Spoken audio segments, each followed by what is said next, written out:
The following podcast contains spoilers, adult language, and some very excited podcast hosts who are very glad to be talking to you again. Very, very excited! This is a message from the Office of Emergency Preparedness. Due to the recent crisis, we ask that you remain in your homes. Do not attempt to communicate or interact with the creatures, even if they are people you know. Lock your doors. Bar your windows. The dead are coming. It's time for Aim for the Head, an all Walking Dead universe podcast.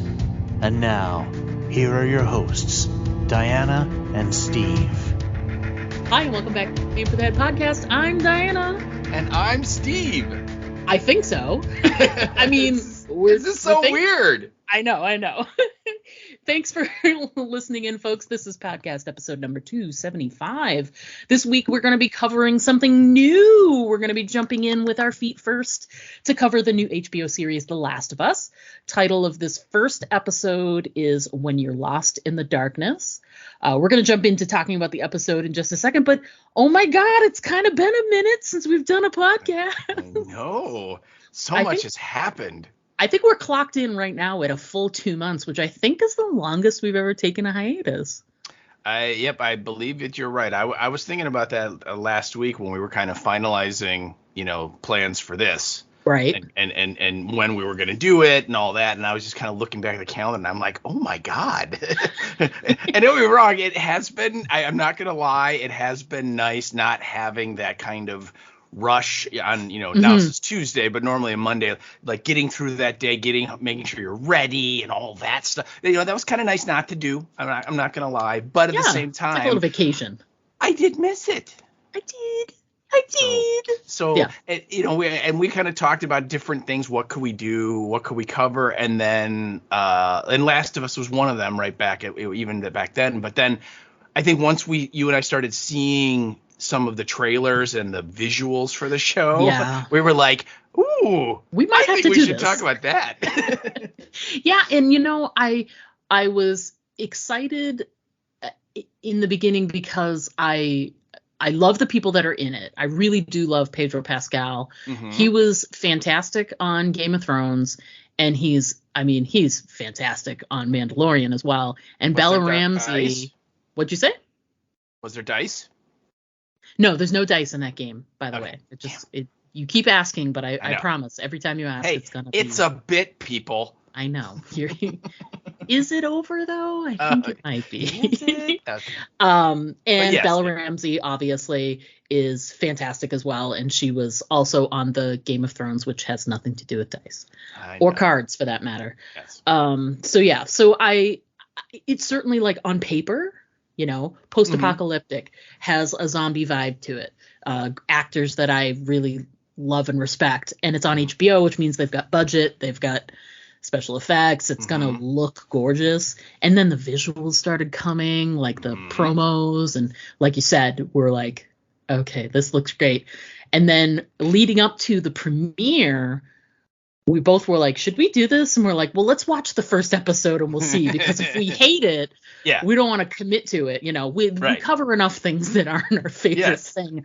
Actually, a lot coming up this year. Yeah, we do. We've got a lot of crap to cover, and we're not just saying that colloquially. We mean it's crap.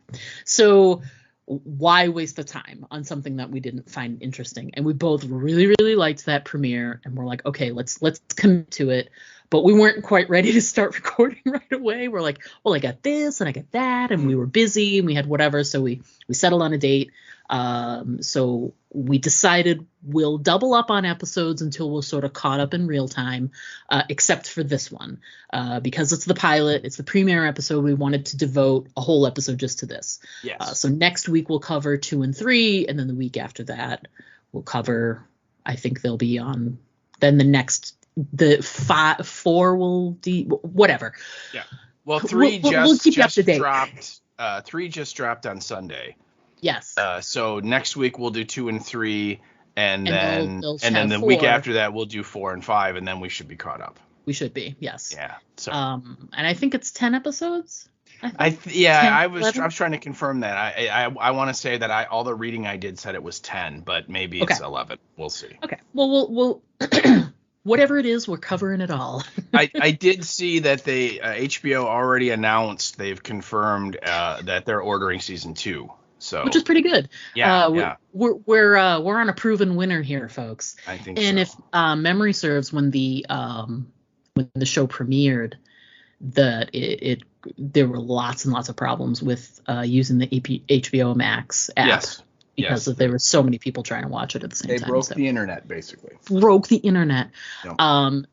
Very Stranger Things-ish. Yes, very Stranger Things-ish. Yes. And I will say, just as a sort of housekeeping note as well, for the folks that are used to our usual sort of record and release schedule, in the past with AMC shows, we've had access to the episodes a little earlier, so we're able to sort of, backfill our couple of watches of the episode and then be prepped to talk to you right away after it premieres on the network. Yeah, we don't have that option with HBO. HBO is awesome, but they're not about to be like, you can watch episodes early if you pay this amount of money. No, everybody pays money and nobody gets to see it any earlier than anyone else. Yes. So we've pushed the day we record a day later. It'll give us an opportunity to watch it a couple of times so that we can be better prepared to sort of like tear it apart and talk to you guys about it. And it gives you guys a little bit longer to get feedback into us as well. So we're excited about that. So let's dive in. I know we're sort of talking in the vagueness, but quick thoughts on this premiere episode. What did you think? Oh, I think ladies first. Okay. This is a new year. It's a new Steve. So I'm all about class now. Okay. It's my new thing. My memory is going back to when we hung out a couple weeks ago. Were you classy that night? I don't think so. It was so hard to see in that bar. I got to be honest with you. Anyway, so that's fine. I'll go first. And we also want to make sure people know when we are approaching our feedback for this episode, it's great because it's kind of structured. If you've listened to some of our coverage of classic horror films in the past, a lot of times Steve has seen that movie multiple times, being the horror buff that he is, and I'm watching it for the first time. And in this instance, I've never played this video game ever. I had no exposure to the storyline or any kind of I just knew very, very small little bits and pieces of it. And Steve has played the video game, knows about the sort of storyline a little bit more than I would have. So we're both going to be approaching it from this very different perspective, which I think is pretty cool. So that being said, all I knew was post-apocalyptic and zombies and go. And then the episode started. And I thought that for someone who doesn't know the world that this is sort of based off of, I have no experience with it. I thought they did a fantastic job for their very first episode to pull in people who may, like me, don't know enough about this story, where it's going, where it might be going, might not be going. Great characters, small cast, so it's really, so far, so it was easy to sort of be pulled in by the couple of main characters. Fantastic special effects in the first episode, really sucked you in. Lots of good zombie stuff, and I just and there's time jumps and all this other stuff. I thought it was structured really nicely. I only had a couple of nitpicks, but they were mostly, it's tough in a first episode. You're introducing people and trying to world build at the same time, and and it's hard to do. I felt like there were a couple of tiny missteps, but they didn't ruin the episode in any way for me. Really, really liked it. Thought it was a great premiere episode, and it really snagged me and pulled me in. How about you? I hated it. It's terrible. Good night. Forget it. Flip the table. I'm out of here. Right. I'm out of here. No, I'm right there with you. I really like this a lot. And I think I was kind of on the fence when they first announced it, just on the idea of, it's a show based on a video game, which, let's be honest, it's not a very good track record. No, if you look at the vast majority of movies or shows that were based on video games, most of them aren't that great. And so I was like, okay, and I should say that I really enjoyed playing the game. I thought it was, very, well done. And again, the game had an amazing look to it, and the ghouls in this world are different than anything we've seen before, and that it's all fungus and mushroom people and all that stuff, and we'll get into that later. So that was interesting and different, and I like that. And so I was a little wary of, well, okay, how are they going to do it? Are they going to land this? Are they going to stick the landing for this? Yeah. And then the first trailer came out, and I was like, woo! Wow, look what people can do with HBO money. I know, and I'm like, oh, HBO money, you can do good stuff, And so I got much more interested and excited about it. And then maybe about a week or two before the first episode premiered, so like in early January, I was listening to another podcast, and they had a national TV critic on that podcast has on once a month to talk about new television, in general. Yeah. And he spent a good 15 minutes of his 30-minute segment on that podcast talking about The Last of Us. And he had seen, I think, the first 3 or 4 episodes. He'd gotten those in advance because, again, he's a critic. And he said, wow, it's amazing. It's really good. It's well written. A lot of the points that you touched on, like the things that you were impressed with, he was impressed with, and just said it's well written. It's, looks amazing. Great cast, all this stuff. And then he also just kind of said, because he's a bit of a video game nerd too, and he is familiar with the video game. And he said that plus they are following the video game story. They're a lot more invested in it than most movies based on video games are. Right. Exactly. And that really kind of, my ears kind of perked up a little, because I'm like, oh, okay. Because the story from the video game was really, really an interesting one. And it has some twists and turns and things that you're like, really? But in a good way, like, oh, I didn't see that coming kind of thing. And I kind of thought, oh, they would never do that. And now I'm thinking, oh, they might do that. So, so I was very, and then, like I said, that was like 2 or 3 weeks before the first episode was even out. And so I was like, just kind of chomping at the bit to see this, because I'm like, well, I got to see for myself, is this critic full of it, or is he right? And wow, I think he was right, because again, everything you said, it looks amazing. Mm-hmm. The actors are they're good, and they know what they're doing. And you didn't even mention like Anna Torv's in this. I love Anna Torv. Yeah. Just a whole. I mean, we haven't even gotten to some of the people that are going to show up. But if you go to IMDb and look at the cast has got all kinds of people that you're like, I know him, I know her, and like in the first one, like you get that little prologue scene, and there's John Hannah right there. Right, from the Brendan Fraser Mummy movies, and from Sliding Doors, and all those movies from like the mid to late 90s, when he was just starting out, and so on. I mean, so yeah, I the casting on this has been remarkable. So yeah, I'm right there with you. I'm on board. I'm ready for the journey. And I kind of have an idea of where it's going to end up. It's still I think it's gonna be a lot of fun to get there. So I'm super stoked. I think that's cool. I mean, we had a general idea of how Walking Dead was going to end, and they hit some of those things, and they didn't with others. And I think, source material is great, because it doesn't have to be a Bible. But yeah, I agree with you on the video game aspect, that most other things that have been based off of a video game, it's mostly about trying to capture the look of that video game, and then they insert this story that is just like nonsensical, and it's terrible, or poorly written, poorly acted, poorly whatever, or it's just brand new and totally has nothing to do with the game. Exactly.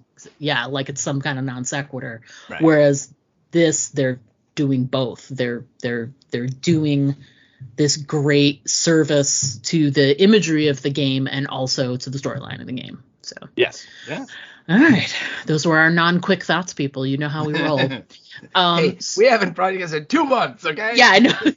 We're out of practice. Give us a little leap. All right, so before we get into like specific moments of the episode, let's first go through a very brief episode description. And Steve, if you can go ahead and do that, that'd be great. All right. Well, again, we are reviewing The Last of Us, episode 1.1. So this is the premiere, the first issue, number 1 with a bullet. And as you said, it's entitled When You're Lost in the Darkness.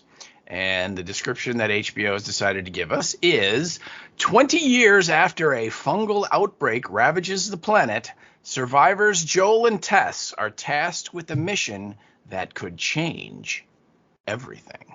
Dun, dun, dun. And that is your episode description. Yeah, I thought that was short but sweet. I mean, there's details that go along with that, but I mean, when you boil it down to it, that's pretty much what this episode does. It sets that up. Yeah. Before we get into points, let's talk a little bit too about the structure of the episode with our writers and our director.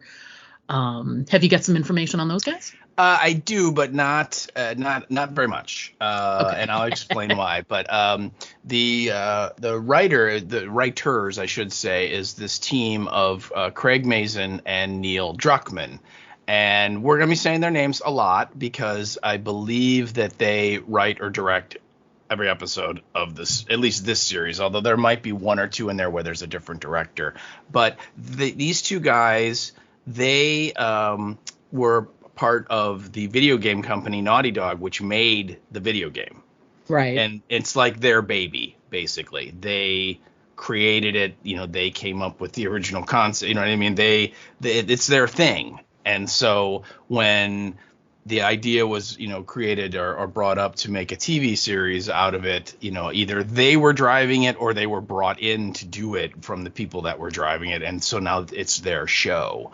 And so if you watch the opening credits, their names are quite prominent in the actual opening credits of the show, as created by, and it'll say Craig Mazin, Neil Druckmann, and Naughty Dog, and so on. But they're the guys. And so this is their video game, their project that they built from the ground up for the company back then. And I don't know when the game came out. I think in like 2014. So it's almost 10 years old now.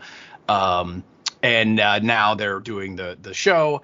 So they've written it, and then the director is Craig Mazin. So he is pulling double duty here. So that's really all the information that I have on them. They don't have a lot of other credits, in the industry type thing, because again, they were video game guys first, and now they're moving over. So right. All right. Well, there you go. Let's talk first then. The prologue, the cold open, if you want to call it, the pre-credits moment. And right off the bat, I don't know about you. I hope so, since you're that guy. But it gave me such Dawn of the Dead vibes, with the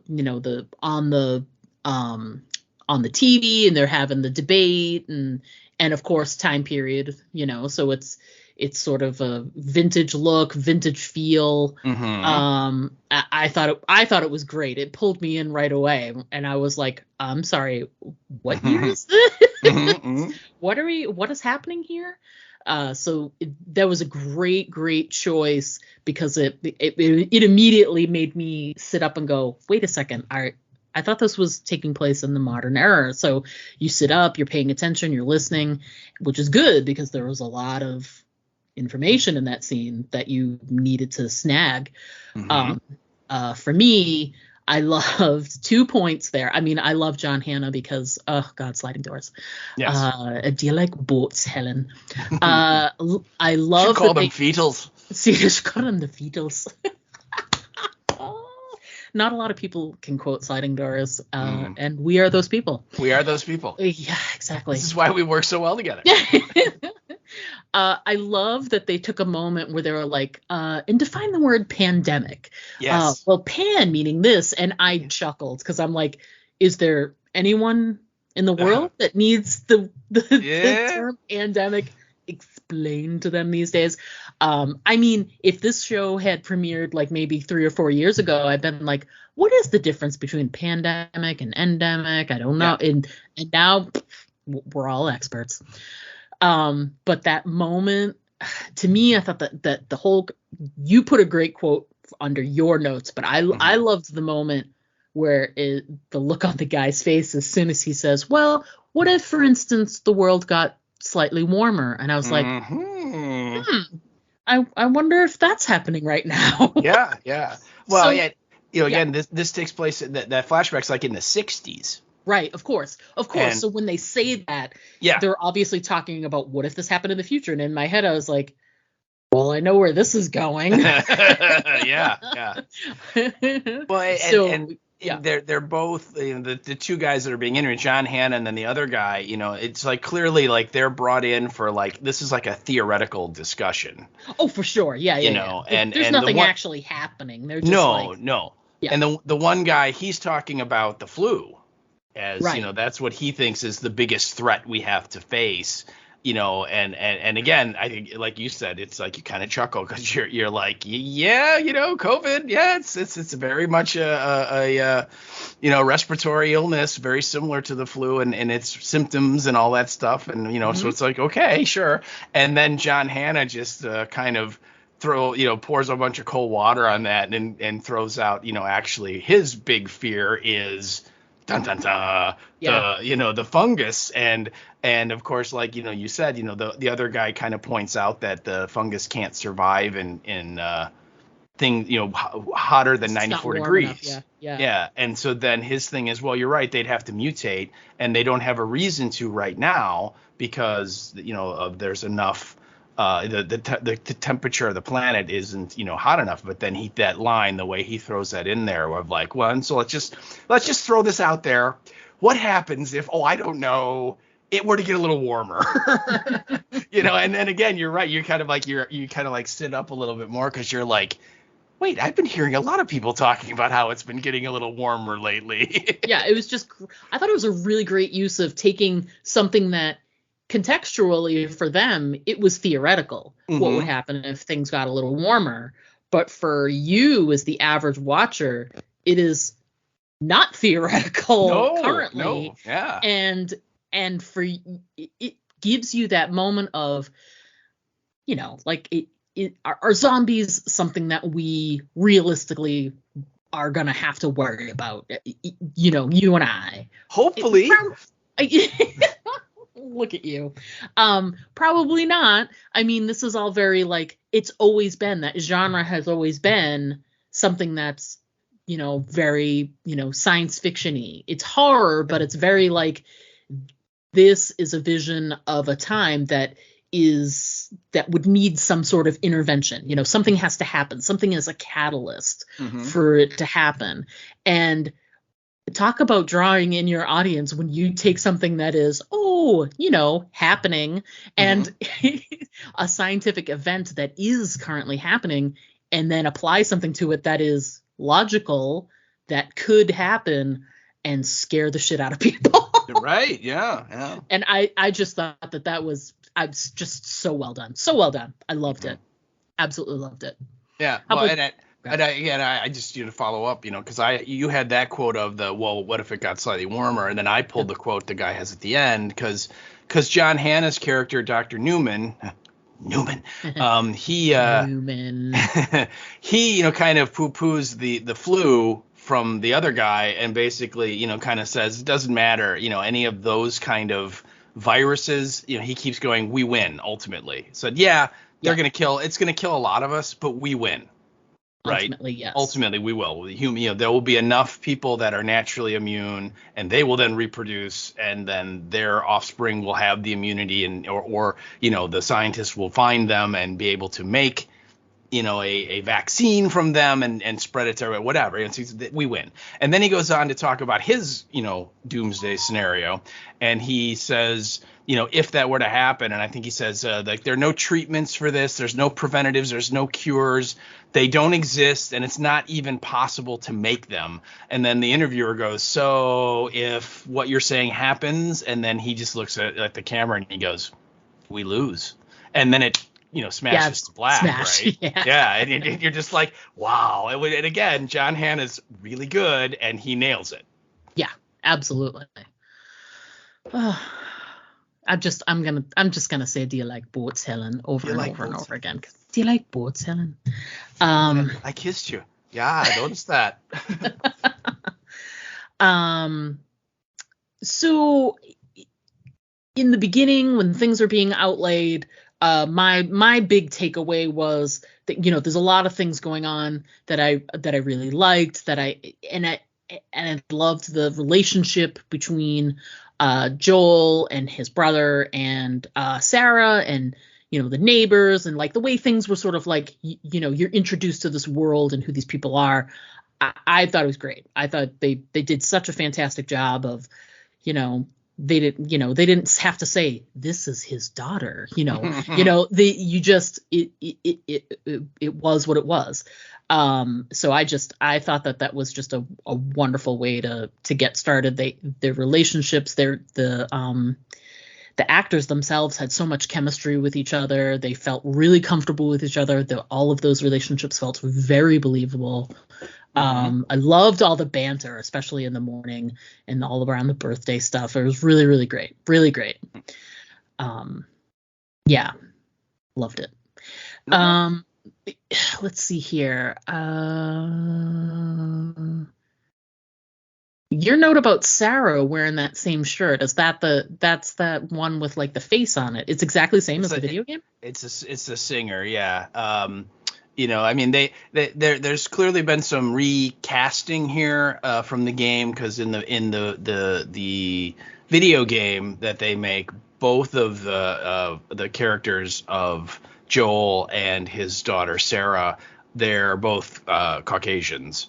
And so here again, just I think with the modern realities, they wanted to kind of open it up and expand it, and so they brought in Pedro Pascal, and then I can't remember the girl's name, Nikki something.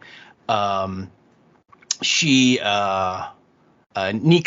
Parker was her name, and I thought she was really good, and so they bring those two in. But yes, the outfit that she's wearing is identical to the video game, and I thought that was a really nice touch. Nice. And it was real interesting that like the cold open with the scientist, that is completely new. That was not present in the game. Okay. And then the first sequence we get in 2003, all of the stuff that happens in the morning and when she goes into town and gets the watch fixed, and like all the stuff with the neighbors and stuff, that is brand new. That is not present in the game at all. The way the game starts is Joel comes home and it's like 10 at night and he's an hour late, and Sarah's on the couch waiting for him, and he doesn't have a cake. But she gives him the watch, and it's the same box, which I thought was another nice little touch. And he asks her, "Where'd you get the money for this?" And she says, "I sold drugs, hardcore drugs." And so that's, again, a direct lift. And then they are watching TV or something, and she falls asleep. And then and this is all cutscene. You're not doing stuff. You're just watching it. And then she wakes up in her bed, and it's like a couple hours later. It's like 2 or 3 in the morning. And he's gone. And the whole thing of Tommy calling and he's in jail and all that doesn't happen either. He's just not there. Right. And then it's at that point when she wakes up that you get to control her.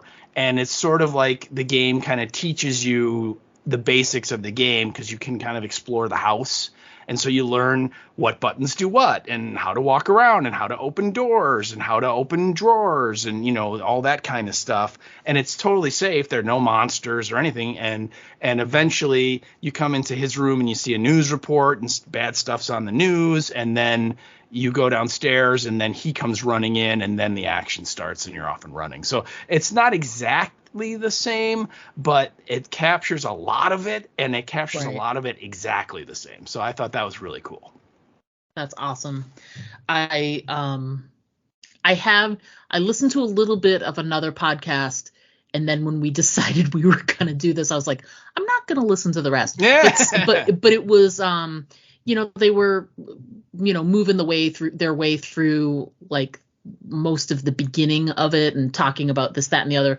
But a lot of conversation was about exactly that, like what was the same, what was a little bit different. And honestly, it's been a couple of weeks since I listened, so I had forgotten.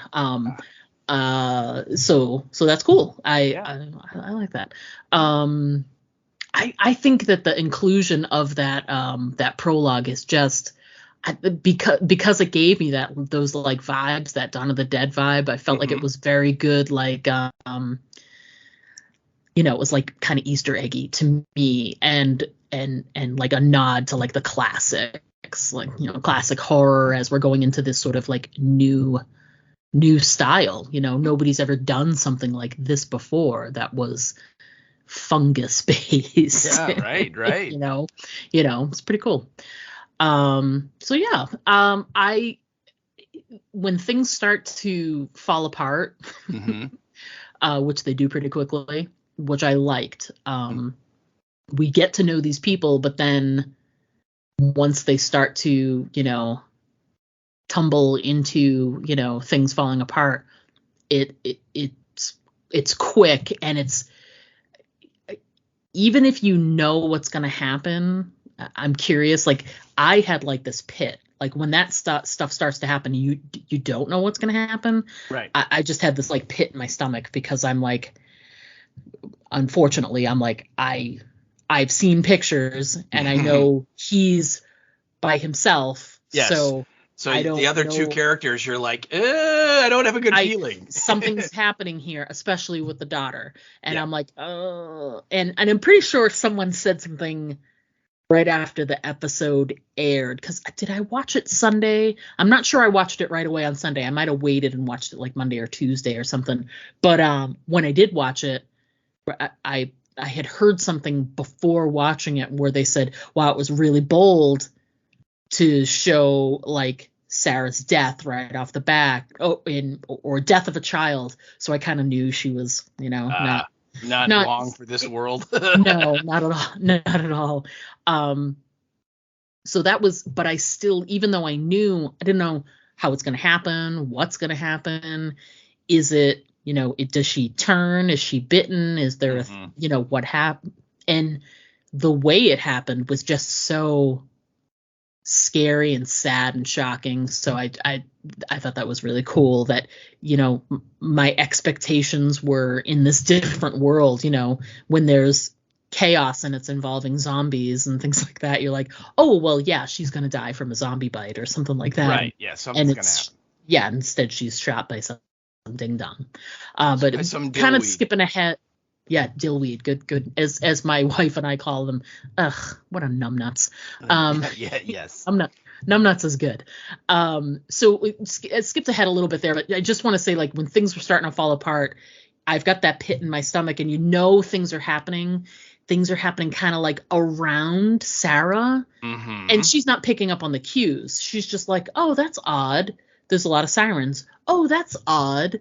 There's, fighter jets going across the sky, like things like that. It was like, no, she's worried, but you're right. She's not like, she doesn't, she makes the correct reaction where she doesn't immediately go, it's the end of the world. And she also doesn't be like, well, that's totally normal, Yeah, so she was concerned, but not like, who would think what happened is what's going to happen. You're just like, wow, that's, I think the fighter jets scared her because this is 2003 when it happened. And it's right after 9/11. It's right after 9/11. So there's that. So and if you remember, she when they show up in the pickup truck and save her, is it terrorists? Yeah. Which I thought was very interesting. Yeah. But for me, there's a lot of emotional moments in this episode, but the scariest moment and dude, when her back is to the old lady and she starts her mouth opens and she's in the background going, ah, and you're like, turn around. I know. and I had that moment where I was like, it's classic horror where there's like a thing happening and you can see it and the other person can't. Mm-hmm. But it was so small too, because it wasn't in sharp focus. She's in the foreground and is in sharp focus. It's all, out of focus and in the background and whatever. So you're just like, oh my God, what is happening to her? What's happening? It's bad. What's going on? And then she like sort of calms down from that moment in time for everybody to sort of turn, or for Sarah to walk past her or whatever. And Sarah kind of does the did I just nah yeah I'm good yeah it's fine. But yeah, that just it's the one thing in my notes that got all caps. I'm just like, old lady being infected. Gah! What's great is that the setup with the old lady is that when we first are introduced to her, like 10 minutes earlier, so it's not like a long time, but I mean, they establish right away that lady is, gone and needs to have everything done. I mean, like the dude is like feeding her the biscuit and it's falling out of her mouth, and you know what I mean? It's just, it's you get the sense that like, yeah, she's like still alive, but she's, it's a shell of a person, right? It's, complete brain shutdown kind of a thing. And then when she does the hand movements and the jerkiness, and then you're right, when the mouth opens, you're just like, and then when Sarah leaves, the dog, that shot of the dog staring at the old lady, like with the, like, that ain't right. It wasn't right. Yeah. Oh yeah. That was my note in there. And my note's more for later on when she does wake up, and of course he's gone because Tommy obviously has, gotten into a fight with someone who was infected based on what he tells Joel. He's at a bar, somebody started, swinging at a waitress, so I stepped in and then I got arrested, So he was, again, good guy, right? He's not like, yeah, I got into a fight with the guy. No, it's like you were trying to defend somebody. Yeah. And so he's gone, and then what happens? She's looking for him, and then the kind of the cat scare when the dog smashes into the glass and is like, let me in, I need, and of course, my note is always listen to the dog, right? Yeah. It's a classic horror movie mistake. Animals can sense these things, people. Yeah. And so when the dog is like, she's like, come on, let's take you home. And the dog's like, I ain't going like, fuck there. No, I'm not going in that house. Not only is he not going in there, the dog runs away. He pulls out of his collar. She's like holding onto the collar, and he's like, nope. And he's totally pulls out, and he's peace out, baby. I'm out of here. Yeah, really. It's just like that right there. That's a sign, kid. Come on. Oh my God. Yeah, really, absolutely. Really good stuff. Really good stuff. And then you're right. The pace of the show up to when she goes into the house at night, I thought it was deliberate. It was very, I think it was, I don't want to say it was slow in a negative way, but it was shots were a little bit longer. They let things kind of linger a little bit. You kind of got Sarah looking around like, what's, like Sarah, like we said, Sarah could tell based on what she's seeing around her. The fire engines go racing by in the cop cars, and then the fighter jets, and then, the watch guy's wife is like, we're closed, get out of here, go home, and all this way. And the watch guy's like, but it's 3, we close at 7. And the wife's like, no, we're closed, and all that. And so Sarah's clearly aware that something's going on, but she's not really sure what it is. And then as soon as she goes into that house, the pace picks up, right? Yes. And when you start getting a little bit faster cuts, and the intensity picks up, right? And the almost like the adrenaline, and now they're suddenly running, and then then the pickup truck pulls up and he smacks her with the wrench, and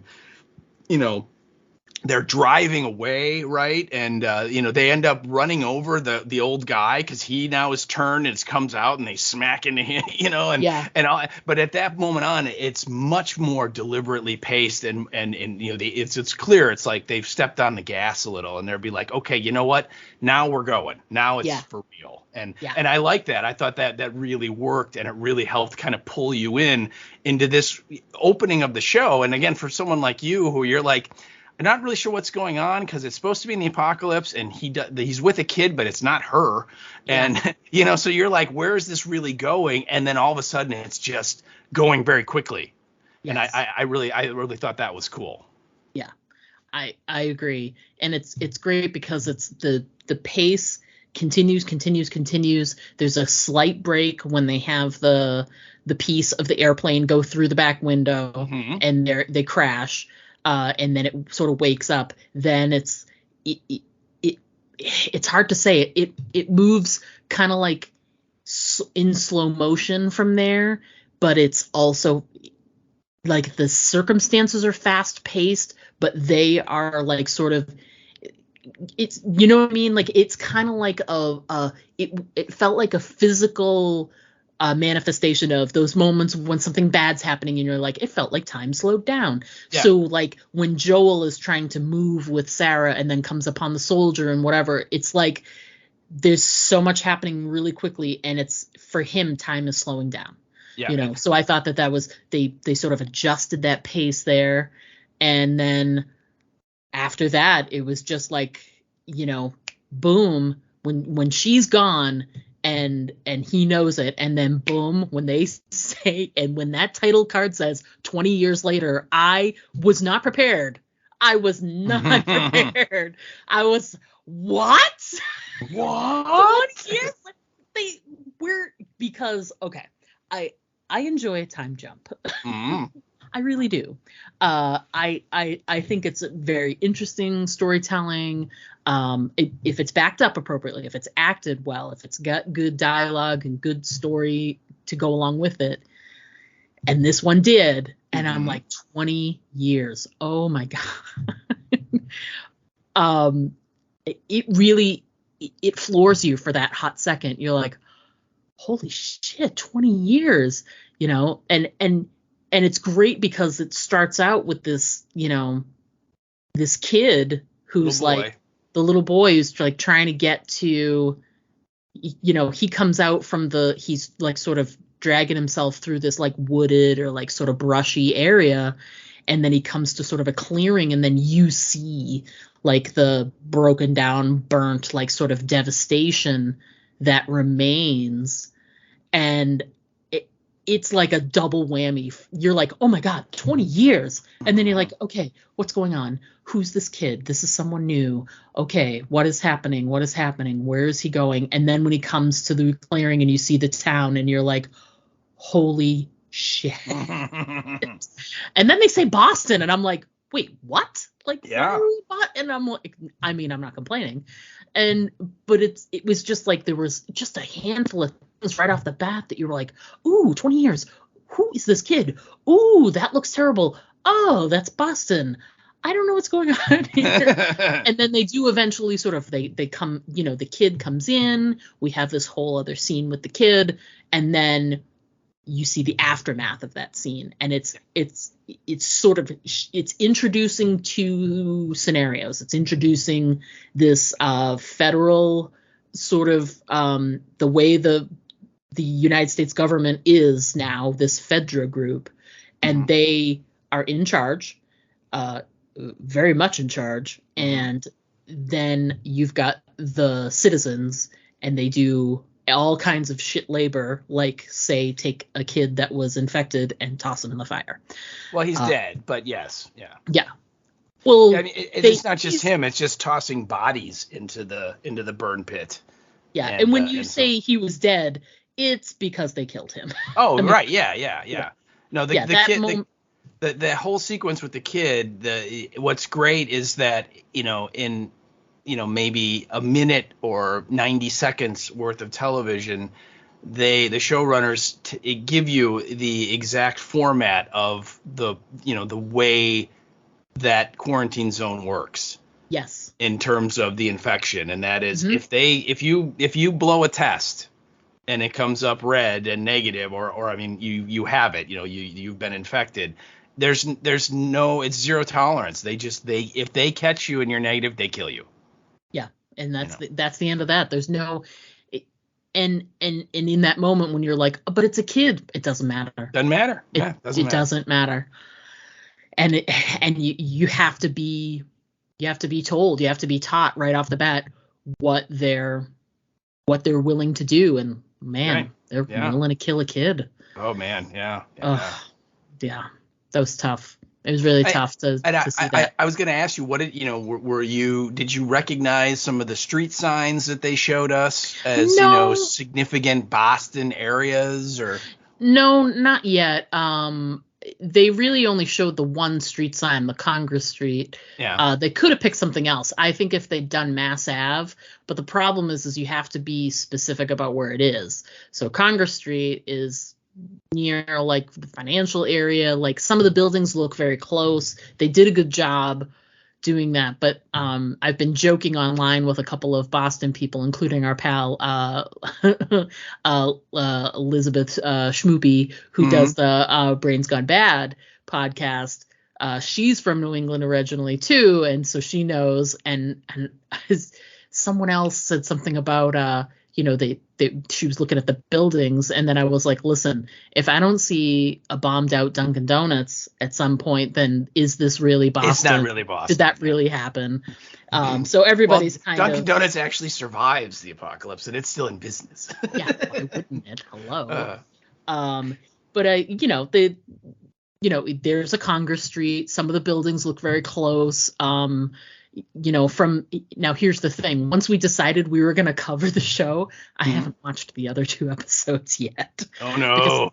I didn't want it to bleed into my first like hot take. Right. So and I've watched episode 2 so far. I did not watch the one last night or this week yet. So yeah, I'm with you. Yeah. So I will watch episode 2. I would have done it sooner, but I didn't have time to write my notes down, and I knew I didn't want my thoughts on episode 2 to bleed into this. Right. So I'm fully just episode 1 right now. I've heard things, and I know a little bit about episode 2, and I know a little bit more about episode 3, and I was angry at the internet this week because of it. Damn you. And I understand people are excited. It's a very good episode, but dude, people dial it back. Anyway, yeah, so far in episode 1, there's like hints of Boston there. They've done a good job with that. But I think it's after they get out of this quarantine area, when they start doing some traveling. I think that's when I'll be able to be like, oh yeah, look at that. When they go past the Dunkin' Donuts, exactly. That'll happen. Exactly. I do like the I noticed in the second watch, when there's that scene where there's the hanging. That's the other thing. When they show there were some folks that had unauthorized left the quarantine zone, right? And they were hung for it. So that's also setting up what happens when you leave and you're not supposed to. So there's all sorts of hints here and there on what the regime is like. But in that moment, Joel is in the crowd watching, and there's a guy like directly in his like foreground, in front of him off to the side, who has on a Boston Red Sox cap. Yeah. And I appreciated the addition, but I was like, it's 20 years into an apocalypse, and that hat looks like you just bought it from a lids store. That's right. Hey, but Boston fans take their baseball seriously. You should know that. Even if they're not playing it anymore. Well, how do you know? Maybe this is the Sox year. Who knows, man? Who really knows? Yeah. So they did a good job so far in episode 1 of giving you sort of like Boston light. What's great about it too is when you do something that's post-apocalyptic like that, you just have to have like little hints, right, and things like that. You don't have to have stuff that like comes right out and it's like, oh my god, it's the John Hancock building, and you know, right, yeah. Yeah, so that's pretty cool. What I thought was just really smart of the showrunners was, and this is more of just, thinking outside the box and not having to spend a lot of money, by setting it in Boston, they didn't even have to do any CGI or set dressing. I mean, the city actually looks that way. So that was pretty cool. Hello? Is this thing on? Been sitting on that joke for 3 weeks, people. And if he means sitting on it, it means the last time we saw each other face to face, he made that joke to my face. I did. I tried to now try he's it gonna out. do it on the podcast. Yeah, I had to try it out. Had to see what the reaction was. And anytime I can get Diana to do an eye roll, I my work is done. So. Unbelievable. Yeah, I did. You're right. We get the shot with the kid, that sequence, and then we get the hangings, the people that are like the woman's reading off the charges that they were found guilty, and they, if you notice, they say it was a military court, right? Uh-huh. So they're kind of letting us know without having lots of expo dumpy dialogue that this is a military run system. Right. So there's no civilian government anymore. There's no president or any of that. It's a military group that is running the quarantine zone. And then you find out that there is an Atlanta quarantine zone because we learn that Joel is kind of like a coyote in that he is able to leave this Boston area and he meets up with someone out in the wilderness. And they bring stuff in, because he brings that soldier. Like that. Yeah. He brings that soldier all those pills, right? The hydrocodone for that guy, and you find and the money that is used in this is all ration cards, not bills. So people don't have dollar bills anymore. It's all I've got this ration card that you give that to the Fedra folks, and they will give you some amount of food based on how valuable the ration card is. And we see different denominations. There's ones and fives and all kinds of stuff. And then we also learn that there's this revolutionary group that is in the middle of like waging a guerrilla war against the Fedra folks, and they're called the Fireflies. And the soldier kind of warns Joel, like, hey, you know what, do yourself a favor and stay off the streets for the next couple nights, because the Fireflies have been blowing lots of stuff up, and that's why they're called Fireflies, because they blow stuff up. Right. And he's like, all of our soldiers are working doubles, so guys are super tired, and it's really easy to make a mistake and shoot someone in the dark, and basically. He's like telling Joel, you're not a Firefly, but if they catch you, or even see you, they're going to shoot you regardless because they don't care, and what's going on. So again, you kind of get a lot of world info and world building in that like 6-minute sequence, and we haven't even really met Joel yet. I mean, we see him again, right? Yes. But this is like the 20-year later Joel, and we're like, well, how did he get here? What is he doing? We don't really know. But instead, they're kind of filling in a lot of the basic ideas of this is the world, this is how it operates, this is the threat besides the fungal people that are out there. And this is all you need to know. And now we can get going with our personal story with Joel and what's going on with him. Right.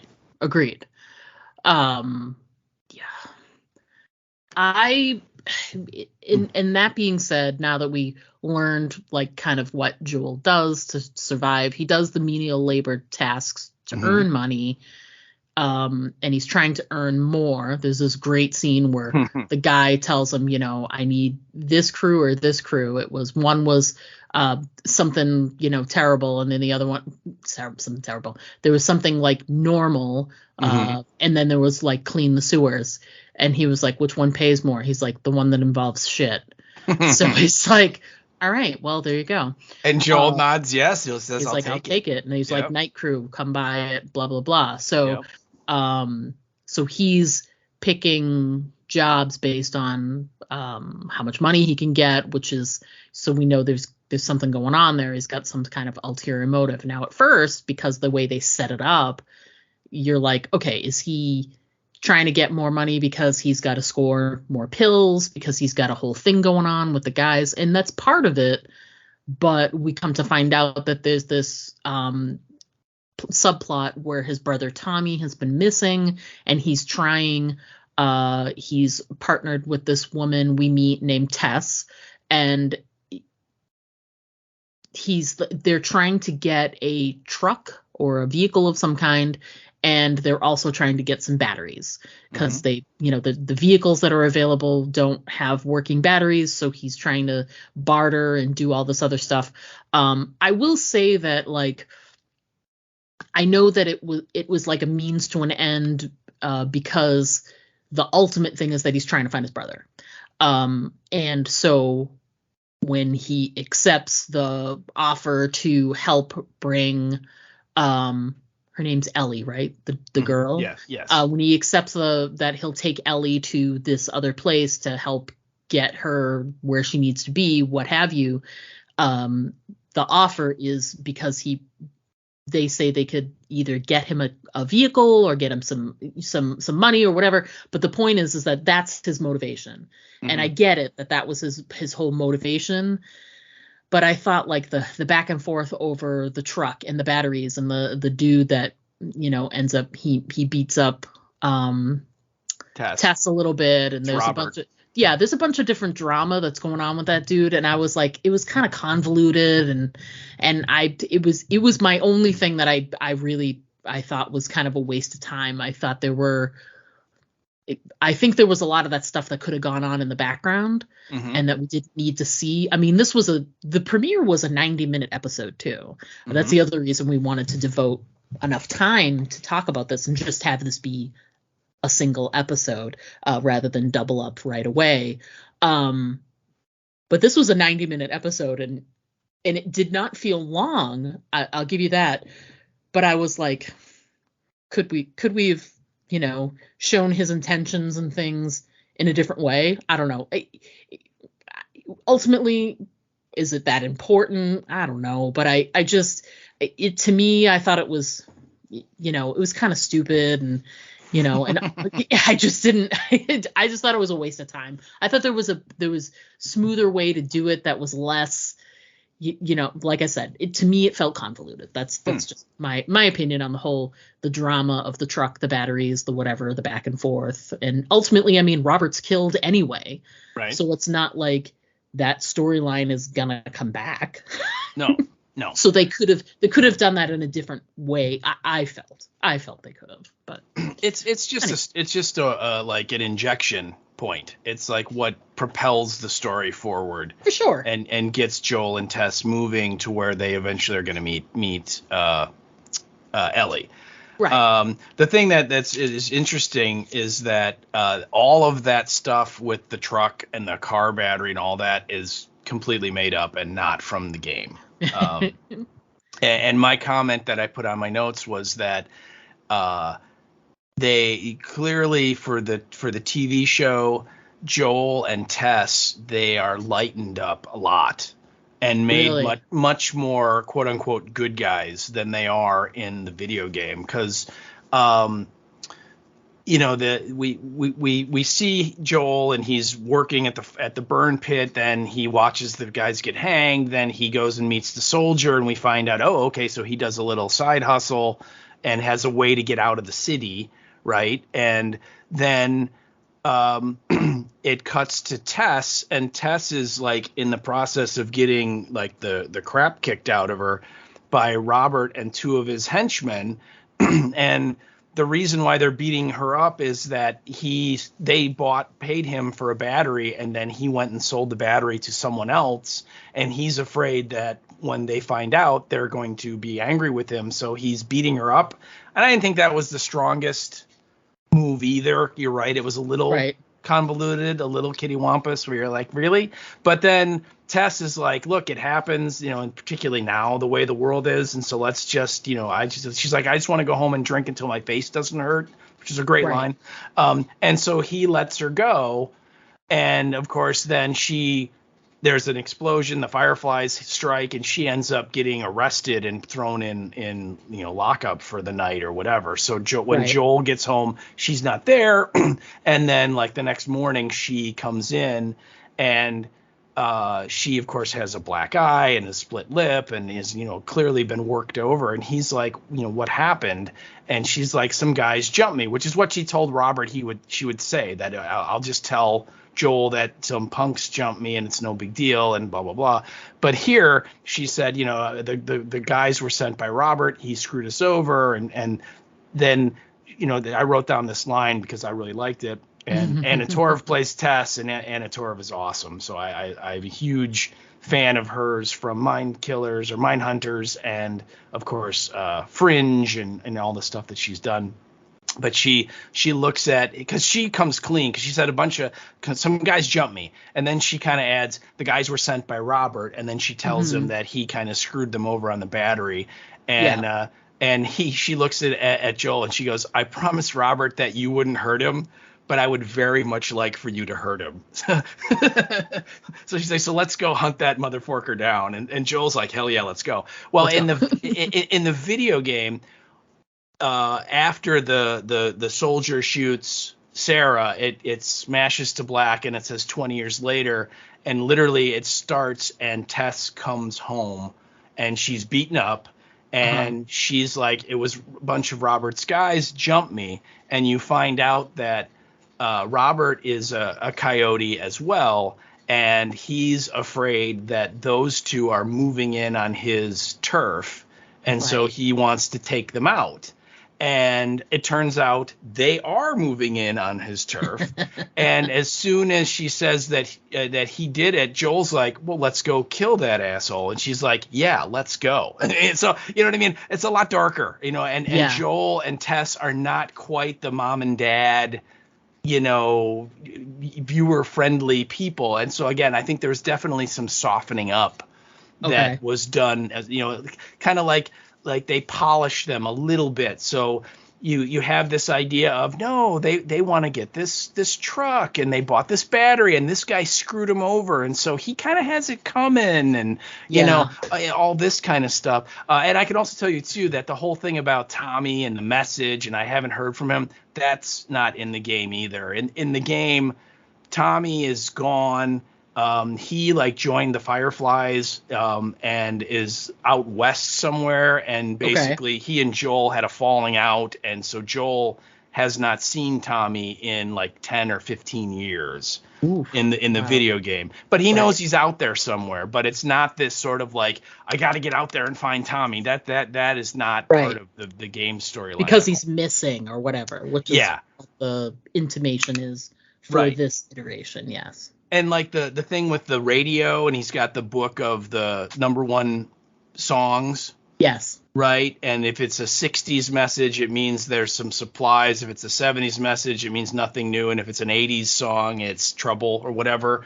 Right. Yeah. That is all not in the game. But the people that are sending the message are these two guys named Bill and Frank, and they are in the game. And so I think, I'm imagining we're going to meet them, and I'm saying that, and I already know we will because I looked at the cast and I see who plays them, and Nick Offerman is one of them. So I'm excited to see when he turns up at some point. But anyway, so they pulled some elements in, but a lot of it, you're right, they come up with this kind of convoluted story to kind of explain why Joel and Tess are going to go out and go after Robert.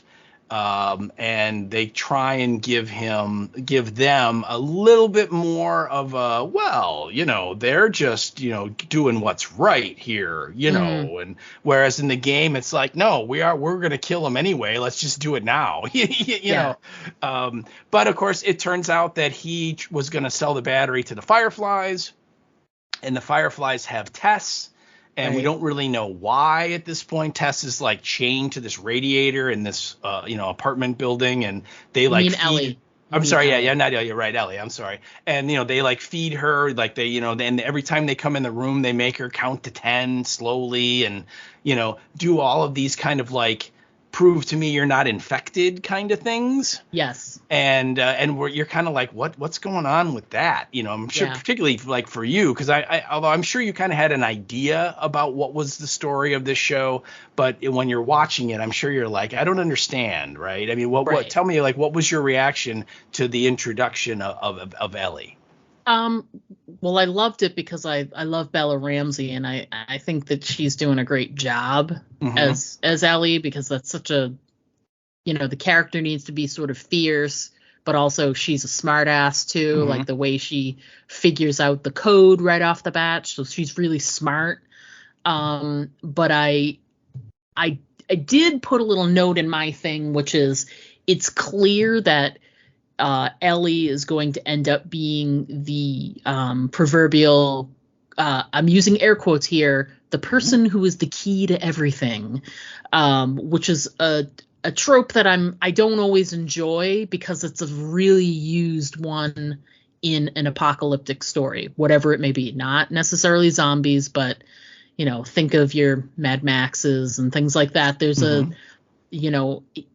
there's usually a single person who was like, this is the person who's going to save us. Hey, she is this show's Eugene. Right, exactly. So like some kind of savior, if you will. And it's a child. It's a younger person. I would say she's like what, 15, 14, 15? Yeah, she's like maybe in her early teens, like 13, 14, 15. Yeah. Yeah. So she's young. So there's a lot of, I just, to me, I love her. So I think if it was any other actress, it probably would have been disappointing that there were, you know, because it becomes clear, like once they're out there on the road and they've run into that soldier that he knows, like when they're trying to get out of the city, and he scans them, and she fails the scan. She's infected. Yeah. But then when she shows and she's like, you know, it was, what would she say, 10 days ago or something like that? Yeah. And it's like, would it look like this after 10 days for anybody else? And so, and I knew they were sort of heading there because they had placed so much importance on her. You know, these people were willing to die. That girl was willing to die. And she's like, it's most important that she is saved, that she is brought to this other place, that she's, you know, and to me, that's kind of, it's not the most imaginative story, but I will give them time to explore it, because these are all characters that we're not used to. Like, this is not, I mean, yes, he's the gruff person who will probably eventually come around, and she will replace the daughter in his life, and and he'll care for her in that way, whatever. You can sort of see those stereotypes sort of like lining themselves up. But he is currently not a terribly likable person, and he's partnered with someone who was not a terribly likable person. And Ellie, for all of her like being sarcastic and fun in the beginning, she's not a terribly likable person either. You know, she hasn't endeared herself to anyone yet. So I think first of all, she has to work on her counting, because her 9 and 10 are not they just right were at not all. Correct. She was wrong. I mean, I'm sorry. Yeah. I mean, you know, 9 is not fork and 10 is not you. I'm sorry. Agreed. So yeah, I'm hesitant because of the angle I see they're going with it. But I trust them, because I trust all the people who are like, oh, you have no idea, it's going to be so great. Oh my God, the story is just so beautiful and awesome and whatever. And I trust that. The people that love the story and are excited for how it plays out, I trust their judgment. And everything that HBO has chosen so far, and that these directors and writers have chosen so far, has been very, very interesting and holds my attention. So they're getting some grains of salt here. Okay. So I'm her introduction, to be fair, I was slightly disappointed because of where I could see that stereotype going, but I'm giving them some chances here because I'm allowing for all of those things I mentioned, you know, great writing, great actors, and people have said, you know, the way the story is going to develop will go, you know, wonderful. So I'm trusting putting a lot of trust in you people. There's a lot of faith happening right now. Well, not a lot, because even with that sort of tropey storyline, it's still fantastic. Yeah. It's a fantastic story. It's a fantastic, group of actors. It's visually unbelievable to watch. It's fantastic. So it's not like I'm begrudgingly watching this. That's not what I'm saying at all. I am highly enjoying this. I guess I wish that it would be something slightly different, but I can't get everything you wish for, Steve. No, that's true. That is true. But I can tell you, as someone that knows the story, that it's going to be wonderful. So you just need to, stick with it, because it's going to be great. Good. That's what I want to hear. Apparently you have been hearing it. Yeah, I know. And actually they do. There's a scene, and it's a real subtle moment where, and I think it's when Tess and Joel, they're like cutting through the subway because they want to kind of sneak up on Robert and his guys.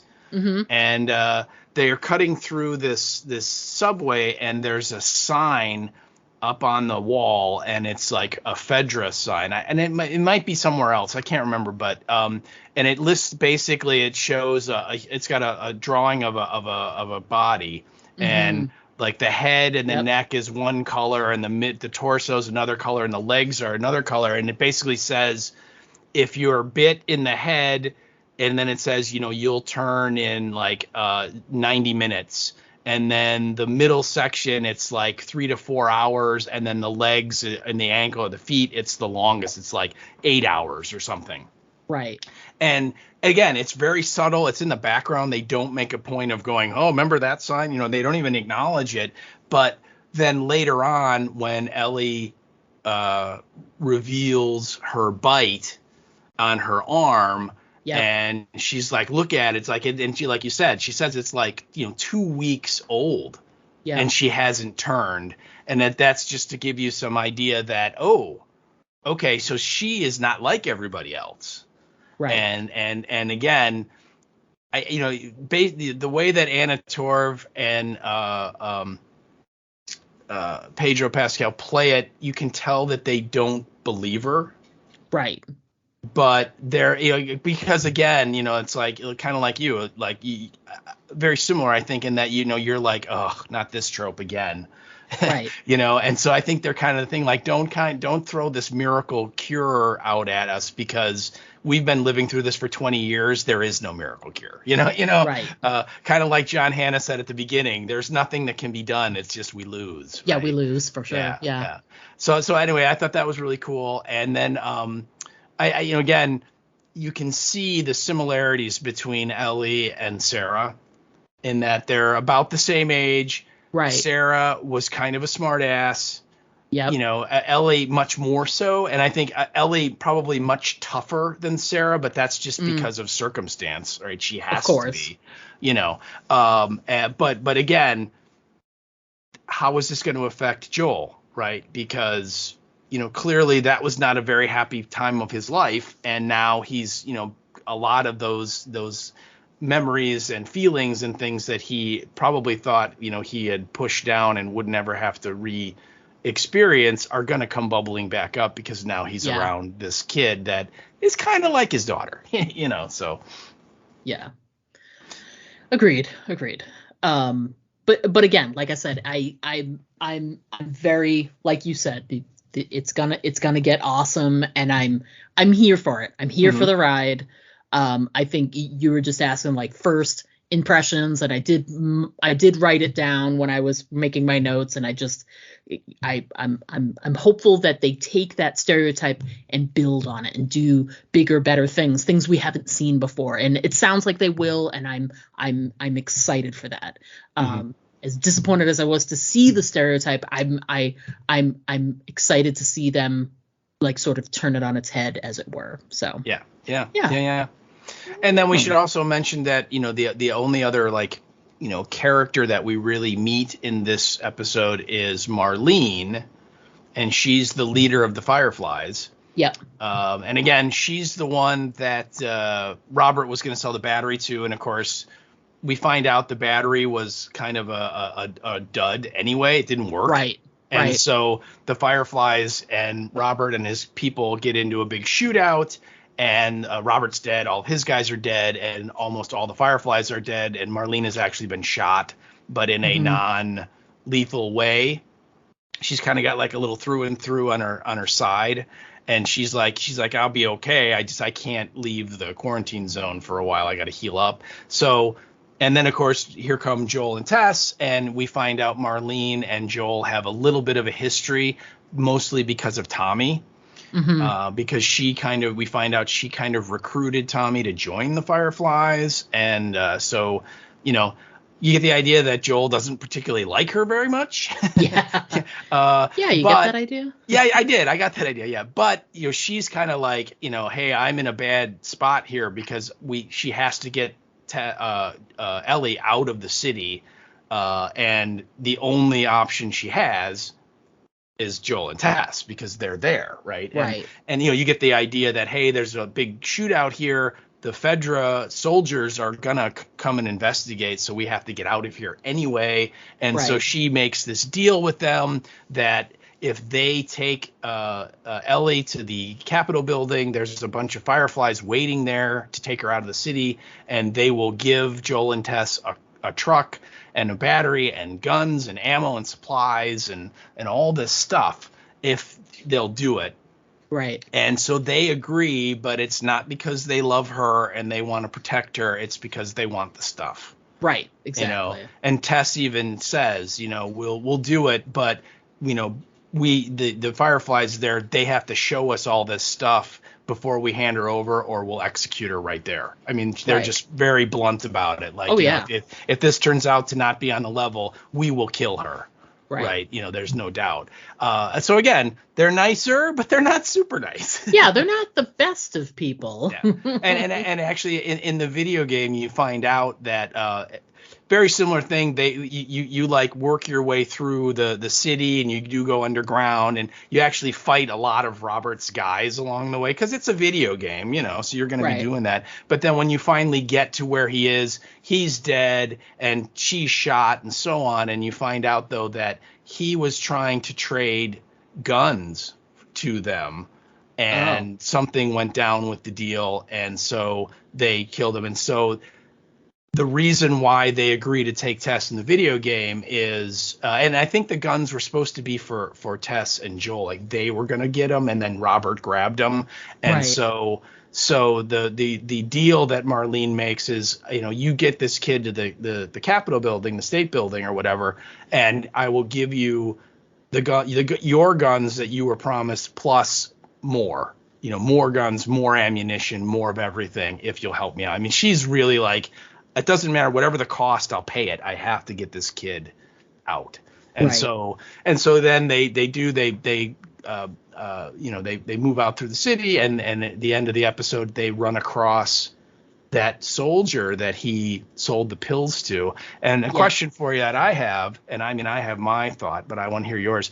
Do you think that he killed that soldier? Yeah. I do too. Yeah. I think that he literally beat that guy to death. Yeah, I don't think Joel would hesitate. First of all, he hates soldiers because of and so he's never going to get over that they took his daughter away. But he also is a smart guy, and he's also not going to leave a trail of someone behind who, I mean, this guy knows so much about him, and he would never like leave a witness. I don't think that he's too smart for that. At least he seems to. Well, I mean, I took it more as just emotional. I think that the fact that he was suddenly presented with a soldier who was going to shoot a kid again in front of him, he just kind of lost it.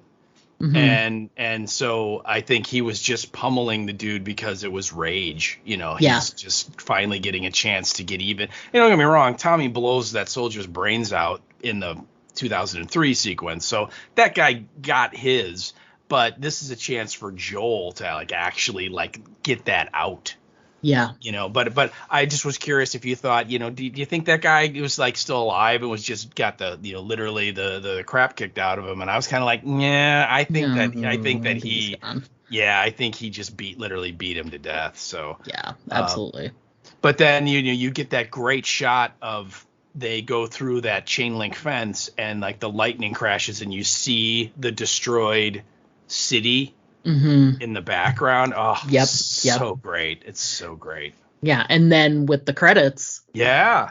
Such a great choice of music. And let me tell you, as the late 80s, early 90s lover of all things British synth pop, if you will, Depeche Mode is just such a fantastic choice. Yes. So Never Let Me Down Again is the song. Great song. Just a taste of some of the lyrics are, I'm taking a ride with my best friend. I hope he never lets me down again. He knows where he's taking me where I want to be. I'm taking a ride with my best friend. Yeah. It's just like a lot of the lines are just so well integrated into, like at the end, it's see the stars, they're shining bright. It's just a really, really good choice of song lyrics. And especially I thought it was really cheeky because it falls right into the little code of like, if it's this song, it's that. If it's that, it's that, The only thing that would have been funnier is if it had been something like, really poppy. Wake you up before you go. Yeah, which is what she said. Yeah, exactly. So that would have been hilarious. Yeah, I thought this was a good choice. Really good choice. Yeah, you're right on two levels. Because the radio kicks in and it's clearly the sign that trouble, right? Which is I think it's metaphorical too, in that it's sort of like the show letting us know that it's going to be bad up ahead. That you think that everything, like the hard part's over. Oh no. But then the song itself, it's just like you said, it's one of those just amazeballs coincidences that Depeche Mode that you wrote this song 38 years ago and wrote those lyrics, and they just fit right into what's happening in this show. Isn't it great? And it's literally Tess, or sorry, it's literally Ellie talking about Joel. Yeah. Again, it was awesome. It was just amazing. A really cool way to end the show. Again, from what I'm like you, I'm kind of trying to do a media blackout and not read a lot and not, find out, because I don't want to be spoiled as you don't want to either. But I have seen some things here and there that say that the music choices on this season are really spot on great. So there will be more, hopefully. So but I love that. I was just like, oh yeah, that was so cool. And it's not like they need it. They're still going strong. They still tour, for crying out loud. And they still are releasing new music. But I feel like everybody, when there's a great song like that, it opens people up to maybe a band they don't know as well. Look at the what's it called effect from Stranger Things, the Kate Bush effect. Okay, Bush effect, yeah. Yeah, so it's there's this fantastic song. It's perfect, absolutely perfect for that show, and it was this great resurgence. And I'm not saying I think that was like a specific thing that probably won't happen again, but I like that just the inclusion of the song in the in the end titles like that, it'll give a boost. They'll get more downloads, more more streams of that song, more traffic to their music in general. It'll open people up to them, and I just think it's great because Depeche Mode.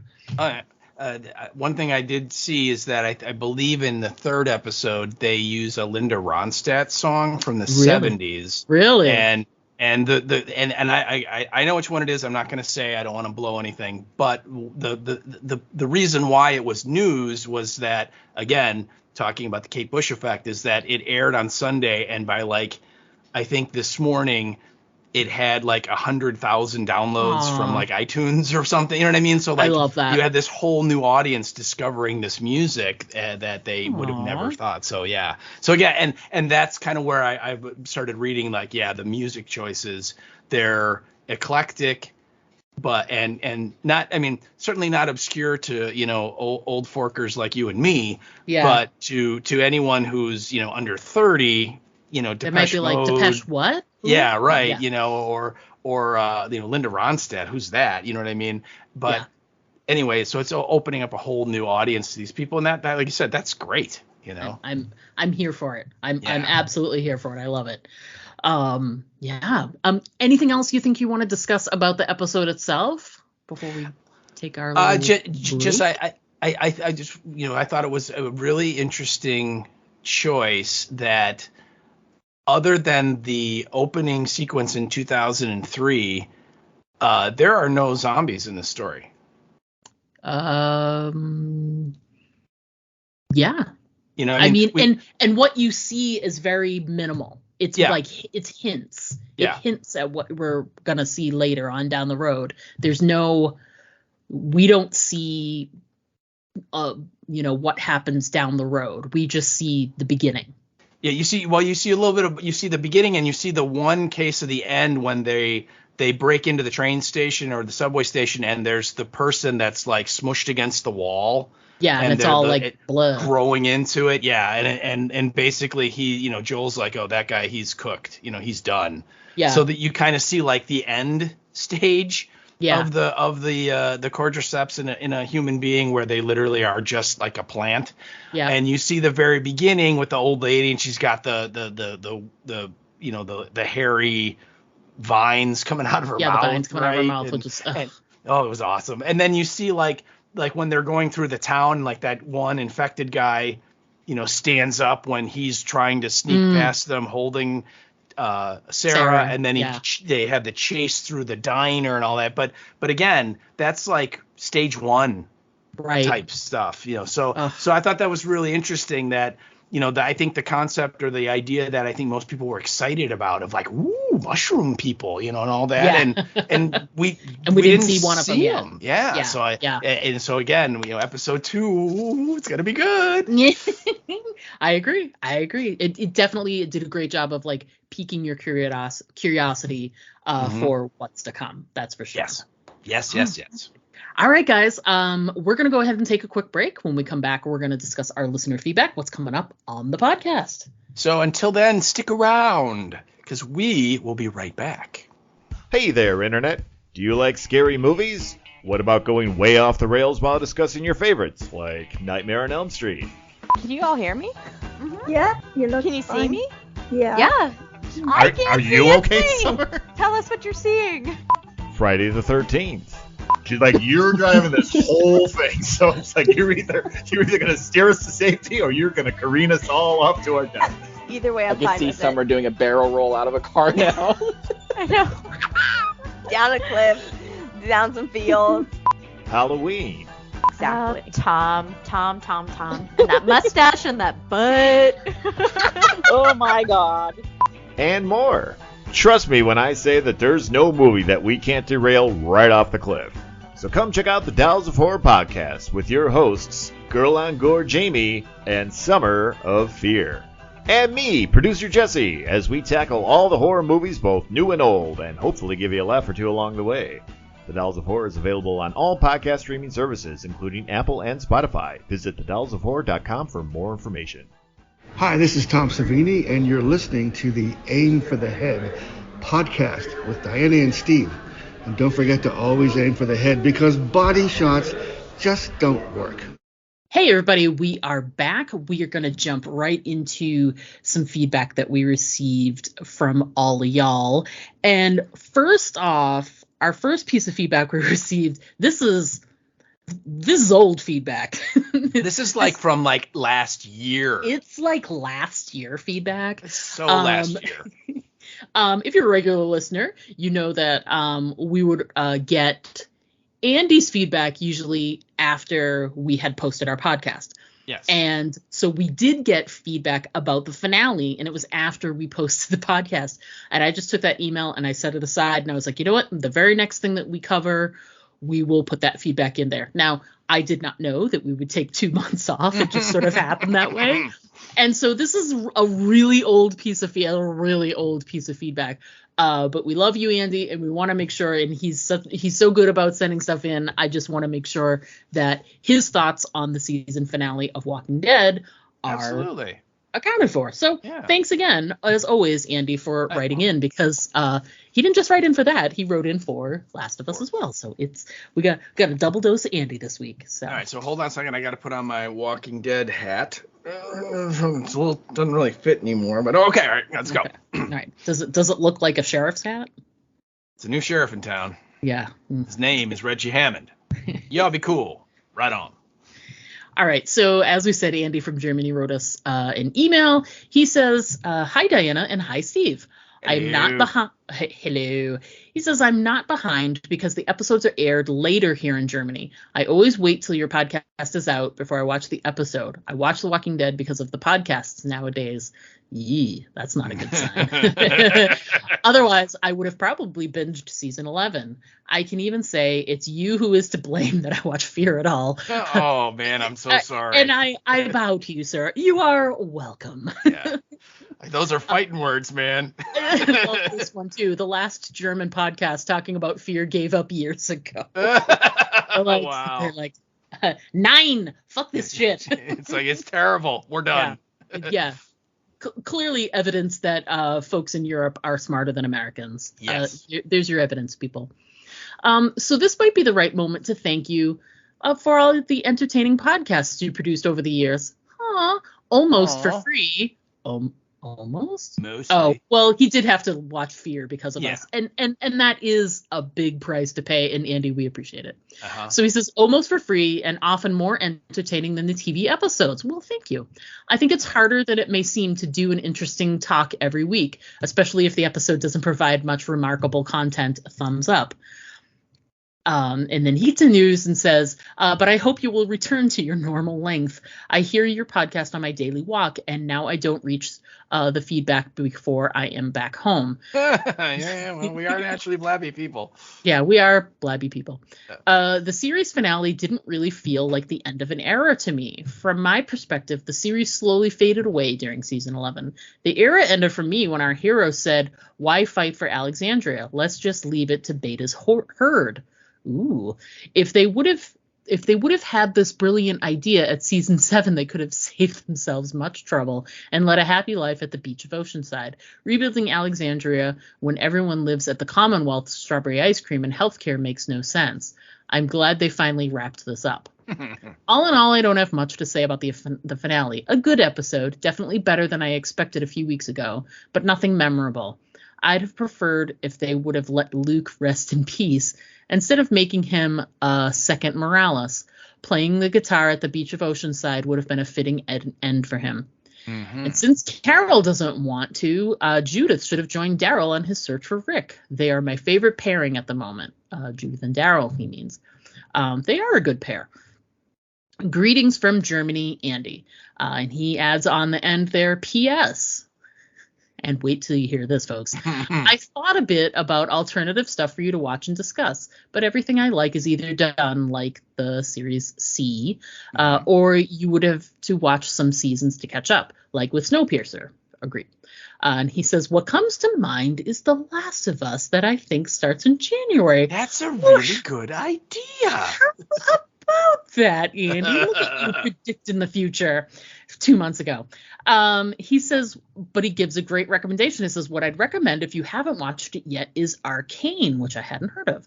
A bit off topic, but unique art style and storytelling. The only quote unquote must watch I have seen this year. The first series is over, but it's just 9 episodes. And then he says, I think this feedback also got some extra length. Which I agree. I will have to look into Arcane. I'm all about a good recommendation. And, well, that just does it, Andy. You suggested The Last of Us. We're going to go ahead and cover it. I mean, that's just... we're gonna cover all of it now because if it's Andy approved, yes, which it clearly is. It looks like it's on Netflix. Oh, Arcane. Yeah. Oh, look at you searching while we're recording. It stars Haley Steinfeld, who she was in the Hawkeye TV series. She was in Hateful Eight. Yeah. See what else? Anybody else catches my eye here? That's really the only. Kevin Alejandro is the only other person that I can remember hearing, but it looks like it's animated. It looks like it's animation, but oh, cool. But yeah, I'm watching the real quick trailer, and yeah, it's got a very kind of a Blade Runner kind of look to it, a dystopian future, with corporations and all kinds of weird stuff. So I don't know, I have to check it out. But anyway, it looks like it's on Netflix. So and if it's Andy approved, I'm imagining it's going to be pretty good. Yeah, it does have good ratings, like good star ratings on IMDb. So there you go. There you go, people. All right. I have to get myself on that. All right. Thanks again for writing in, Andy, as always. Oh, but wait. Oh, is there more? There's more, yes. Andy, then when he did discover that we were doing Last of Us, he wrote in some feedback on episode 1. So thanks, very, Andy. very cool. I like that. He, like that. Unlike the rest of you, he follows directions, people. No. No, I'm kidding. Am I kidding? I'm kidding, yeah. All right, so Andy says, hello, Diana and Steve. It's been a while, and I am glad to hear from you again. I just checked your website to see that you will make a podcast about The Last of Us. That's great. Since it's already Tuesday, I'm probably too late for this episode, but it's a tradition anyway that I write too late for the current podcast episode. And actually right on time for the first time. Now you're going to be on time because, again, as we explained, we're going to be recording on Tuesdays because we need time to watch the episode, and we no longer get it in advance like we were on AMC. So anyway, he goes on to say, I think the series contains a lot of fan service. I've read and heard many enthusiastic reactions, but only from those who played the game. The few who didn't were not that enthusiastic. I assume you two didn't play the game, so I'm curious to hear your judgment. And Andy, I got to tell you, don't ever assume, because if you do, you make an ass out of you. So, and I actually have played the game, as we stated earlier. But I don't know. I think, we have two very enthusiastic thumbs up from the person who played the game and the person who didn't play the game. So yeah. But I have to, again, I think there are reasons for that, and that this show is totally up Diana's alley in terms of what she likes. I mean, it's post-apocalyptic and all that. So I kind of went into this, Andy, thinking that, Diana's really going to dig this show just because it is right in her wheelhouse of what she enjoys. So true. So, yeah. But anyway, he goes on to say, for me, the world building didn't work very well. It started with this scientist. This guy was babbling BS. A fungus can't stand the temperature in the human body. Fungi do infect the human body, the skin, but also internal organs when the immune system is weakened. There is a medicine against this. You inject a patient a fungicide. A virus can also change the host behavior like a fungi, rabies, for example. The so-called zombie ant is alive, so the fungus does not have to prevent decomposition because the ant's immune system does that. Literally everything this expert, and he puts in quotes, said was nonsense. Mm-hmm. Nevertheless, I'd say the series has potential. It's my favorite genre and too early to judge the world building. At least I'm curious how it will continue. Mm-hmm. There was one scene I didn't get at all. The girl they euthanized. I think it's the little boy. Maybe it was a little girl. I thought it was a little boy. I think it was ambiguous on purpose because I think it didn't. I think it didn't matter to me. I've seen other people say that it wasn't clear if it was a boy or a girl, and I think, ultimately it's a child. It's basically an innocent child type thing. Ascribing like, oh, it looked like a boy or it looked like a girl, then it feels like a certain way to you, one way or the other. And I think they purposefully made the child ambiguous. It read more like a little boy to me, but then that's just for me, Yeah. Again, I don't know. I didn't bother to look at the casting to see who played that character, and Right. I'm not sure either, but my reaction was I thought it was a boy. But again, like you said, ultimately it doesn't really matter. The idea here is True. young child, clearly not, a threat, an enemy, someone that's going to shoot the place up and so on, and yet they zap that kid right away. But he goes on to say, I thought that was Ellie. And the woman is grinning like an idiot because they finally found an immune guinea pig and just injecting her with some test substances. Only after the explanation in the podcast I got that the body Joel throws into the fire was this girl.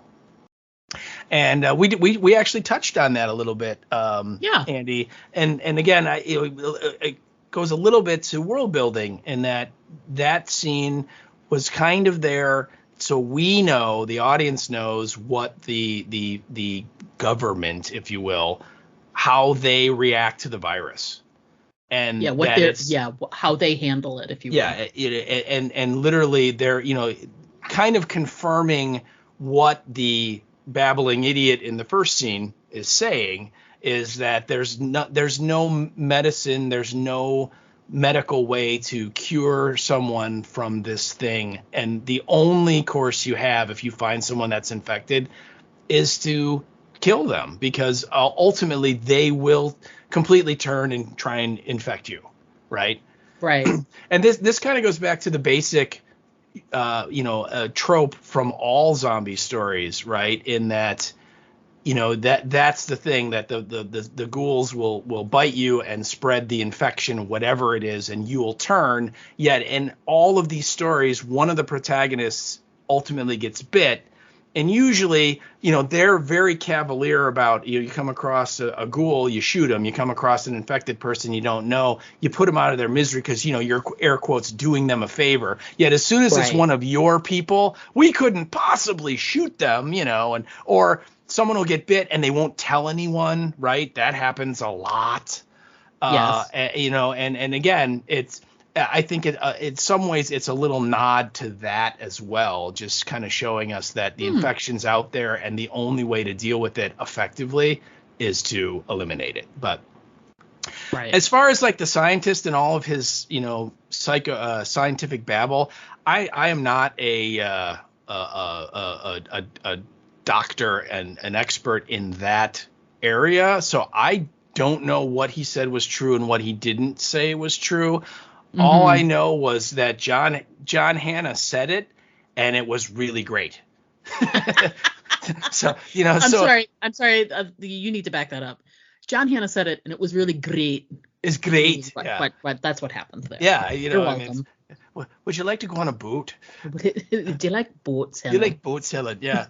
But again, I think that the actor, whether it's gobbledygook or not, and again, in almost all of these. All these sci-fi shows where, guys and gals have pages and pages and pages of gobbledygook to say, right? That's all made up science. He was great. So whether, I totally see your point where if you do have a bit of knowledge on this in this area and you're like, well, that's not true. That's not true. Yeah, it would take you out of it and you wouldn't believe it. I get it. I was just listening to the Dolls of Horror, one of our sponsors here, and they just covered the original Suspiria from the 1970s, Dario Argento's Amazeballs classic movie.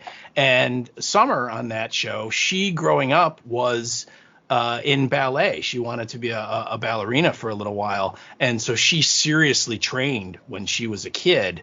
And so, of course, Suspiria takes place at a dance school where these boys and girls, they're adults in this, but they're doing ballet. And she had a whole rant in this podcast where she's like, they did this in the movie, you would never do that in real life. They did this in the movie, you would never do that in real life. So she was kind of like Andy, where she's like, look, I know how these things really work, and everything they're showing us on screen, totally not how it goes. And I get it. It's disappointing when they don't live up to what to be how it should work. Right. I think you just got to kind of go with it, man. Yeah. And I think that's your personal decision. If it's too much and you can't go with it, you don't go with it. And it'll affect your whether you find the episodes pleasant or, entertaining. But if you can let it go, then it may be able to, open you up a little bit more to it. Maybe. Yeah. We'll see. Maybe. Again, Andy does kind of end it saying that, he wants to, what does he say? At least I'm curious how it will continue. So again, and again, I think a lot of the science gobbledygook is done in this, and that it's now going to be much more of an on the road survival kind of a show rather than a scientist, pouring stuff into test tubes kind of a show. So I think if you can get past this one and kind of stomach what they said, even though it's not really the way things are, that you can still enjoy what's coming, because again, I'm expecting it's going to become really, really great. So good. And so then anyway, he ends up, and we have to talk about this. He ends up his note by saying, "Greetings from Germany," and then he says, "El Mercy." Well, he could be. I mean, the dog's name was Mercy. That's true, and Ellie, so, I guess. Yeah. So perhaps he's a little nod to the smartest being in the entire opening episode, which was the dog, who was true. Like, "See you later, people. I'm out of here."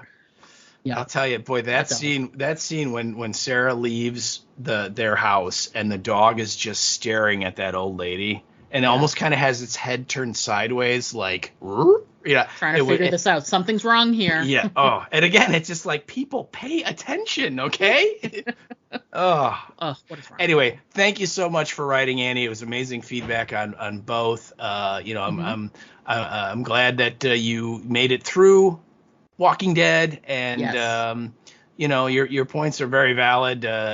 We've been saying for a while, a lot of their decisions don't really make all that much sense, but it's done and it's in the books, and I think we should just remember the good parts and let the bad parts fade from our memory. Agreed. Good one. Yeah, thanks for writing in, Andy. We appreciate it. We're looking forward to hearing more Last of Us feedback. Yeah, so, absolutely. Like we said, your feedback will actually be kind of more on time. So hurry up and send us your feedback for episodes 2 and 3, because that's what we're covering next week. You should be ahead of the game on that one. Next up, we did receive some feedback about the episode from our pal Karen, not related to Lauren Cohen. Hey there, Karen. Karen writes in via Facebook, and she said, "What's up, guys? What's up? What's up, girl?" And if this isn't the best thing I've ever heard in my life as someone who's a fan of our podcast, I don't know, man.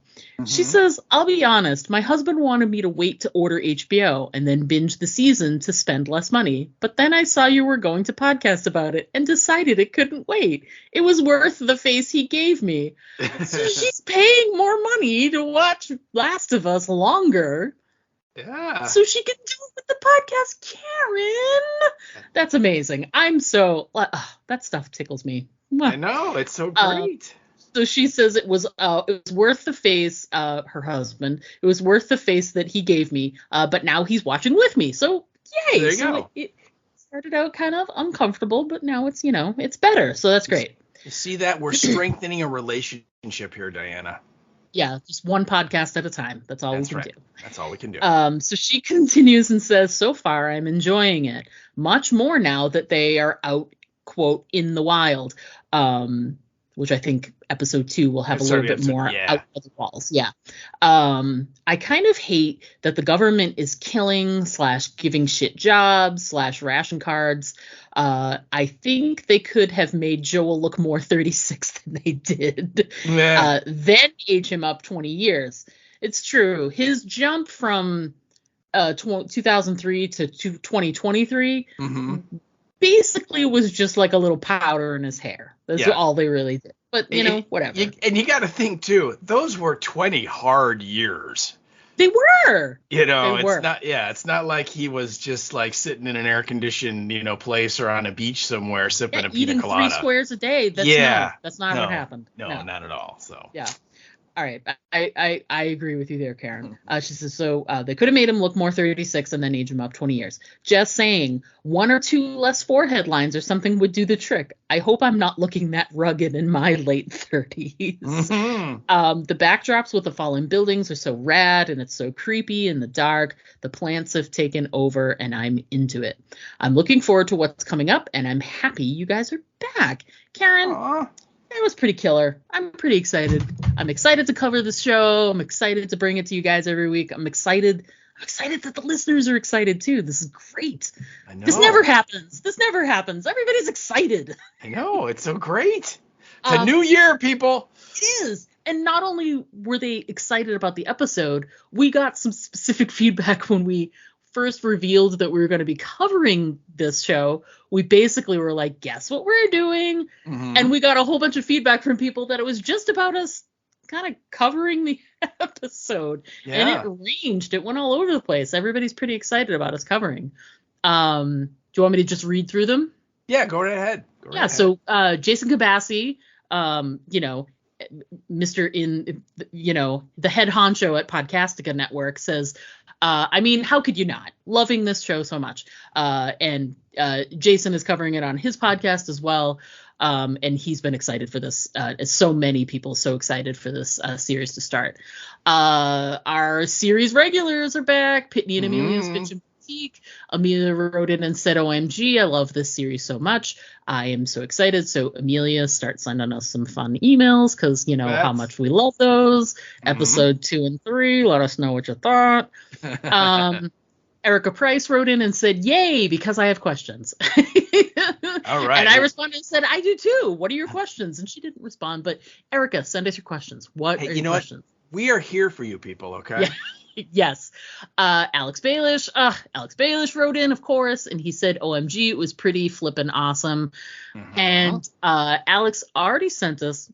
Alex gets the gold star because he already sent us feedback for episode 3. Oh, no. So we'll have that next week's podcast. So if you have any other thoughts on episode 2, send those in as well, Alex. But he already sent his email in for episode 3. So good job. Good job, Alex. He's forward to doing it next week. Yes. Tammy said to us via Twitter, she said, yay, I missed you guys. Oh my God, all these people missed us. He missed us. I know, oh my God. I'm getting quite cleft. I know. Let's throw out a topic. Discuss. No topics. We're gonna wrap this up, man. All right. We're our usual blabbery selves. Yes. We also heard again from the international desk. Bev wrote in. Bev 2. Hey, Bev. She says, that's great news. I've missed listening to you both. Aww. That's so sweet. And the best reaction had to be, I changed the cover photo on our Facebook page to an image from Last of Us. And I did it like after I sent out the email that was like, hey guys, the Facebook post was like, hey guys, guess what we're covering? Let us know what you thought of the first episode. And then, we'll go from there. And I changed the picture to The Last of Us, and Barbie Allen wrote in and she says, I sure wish you and Steve were covering this. And I responded, I was like, we are. We are covering it. And her response was, yay. So Barbie, we're covering it. We're covering it. So yeah. So as we discussed next week's episode of the podcast, we will be covering both episode 2 and episode 3. So send us in your feedback.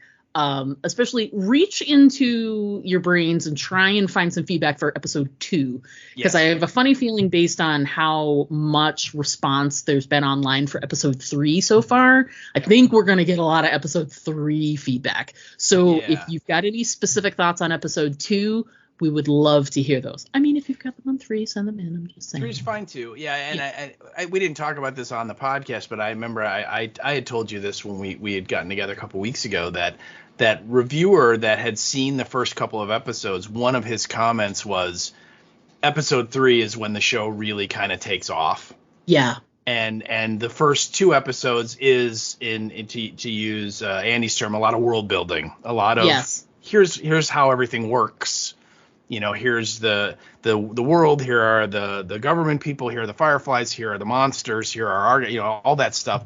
And once you get to episode 3, they're done with that, and now it's just let's get the narrative going. And he made a point of saying episode 3, if you can make it to episode 3, he thought you'll really like the show, because that's when it really kicks in. And so, based on what you're saying, that's what the fans, the people are watching, are responding as well. Going, oh my God, episode 3. So, yes. And I can't wait to find out.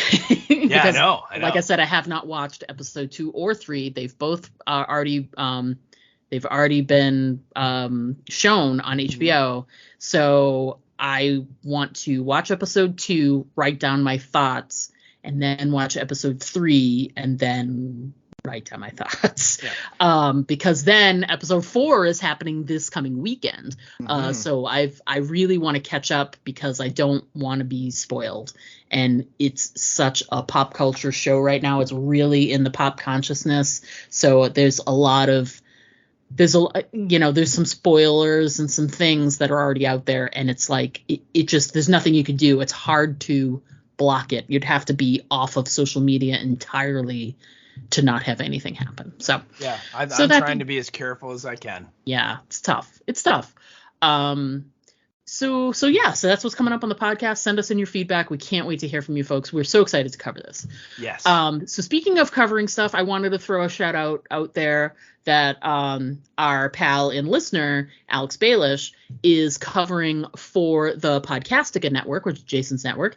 He is covering the Yellowstone prequel, 1923. So if that is something that you've been watching that you want to have a podcast to listen to, Alex is covering that over on Podcastica.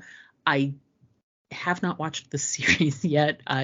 I probably will eventually, but when I do, I know I'll have a podcast to listen to, so it'll be a companion. So good luck with that.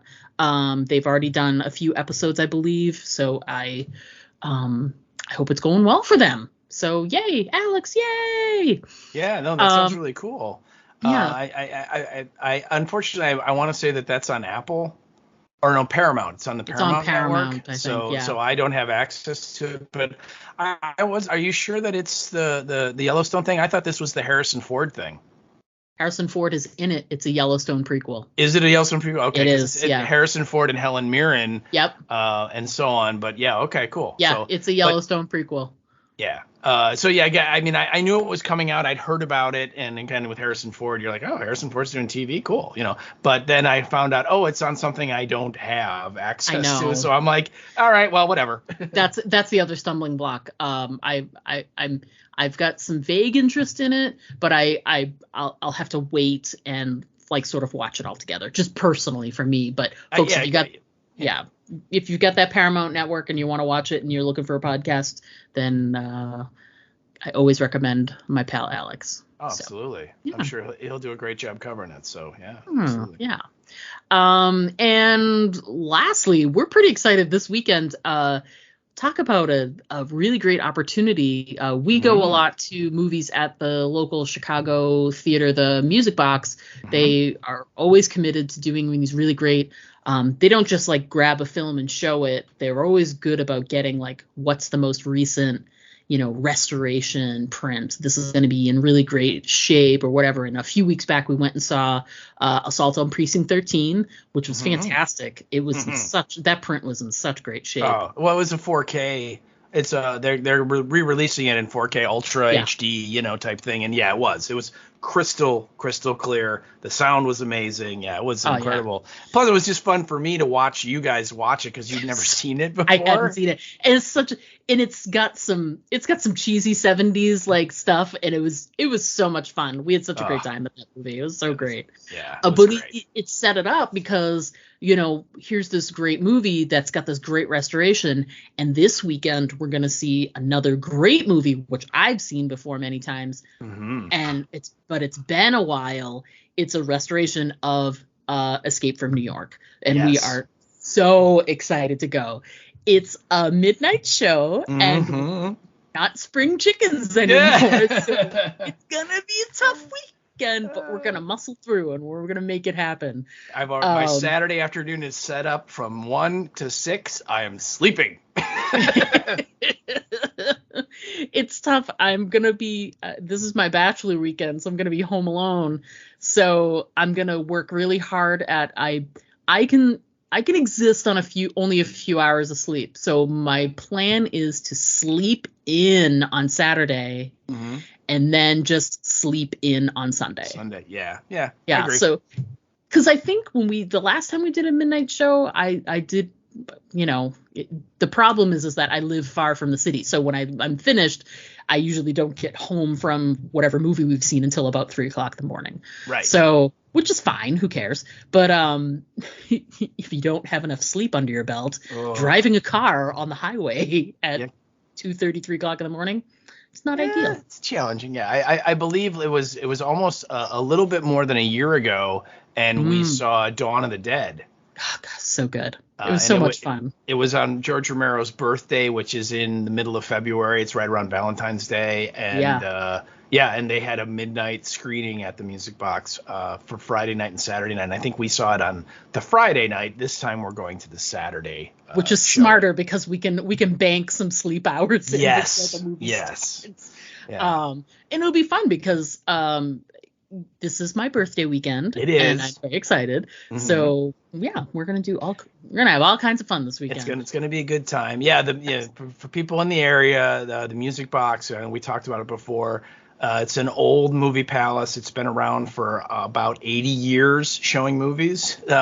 So like Escape from New York, like it showed Escape from New York when it came out in 1981. You know, so this is like a return of the film, right? and it is. It's one of those old movie palaces. It's got the stars on the ceiling that light up. You know, it's got a section where they have an organ and they show silent movies with organ live accompaniment and they do all kinds of festivals and things. The big thing that they're really great at is they hunt down actual film prints of these old movies. So you're not just seeing a digital projection, you're seeing an actual movie, a film version. And that's the great thing, like the one we're seeing this weekend, it's going to be an ultra 4K digital projection, which is going to be awesome because it's going to look amazing, Right. But there is something I think that is really, it just is incredible to actually see one of these old movies and it's on film as opposed to just, they put the DVD in or whatever. Yeah. So yeah. And they're great. They're always, they've got first run movies that play there. I think they've got a couple of current. I think they've got Infinity Pool and Skinamarink are playing right now there. Yep. And those are like right in the public consciousness right now. But they do such a good job of playing the classics. And, and stuff that people really want to see. A lot of the stuff that we go see, like, it's stuff that, like, I've seen Escape from New York before, but I've never saw it on the movie theater. Right. This is fantastic. I get to sit in the chair and everything. Yeah. And there's just nothing like being in the theater and everybody reacting together. There's just nothing like it. It really is. And when you're in a room like that with a bunch of like-minded people, it's just a different vibe. It's such a different vibe. Yeah. I love it. And, and they are committed to, film festivals and things like that. So it's a great foundation there. They do great work. They bring in great movies and it's affordable too. It's not like you're spending $20 to go see something at a multiplex. It's cheap and it's great. And it's right in the city. And they've got a bar connected to it, so you can, if you want to, you can go get yourself a cocktail or a beer and take it into the movie and all that stuff. And like right now, like you said, they're showing Skinamarink and Infinity Pool. They're on Sunday mornings or Sunday afternoons this whole month. They've been doing a Billy Wilder festival, and I believe next week they're showing Some Like It Hot, and I'm like, I am so tempted to go, even though it's like noon on Sunday. But just to see Some Like It Hot on the big screen would be amazing. And so they're always doing stuff like that. It's a really, really cool theater.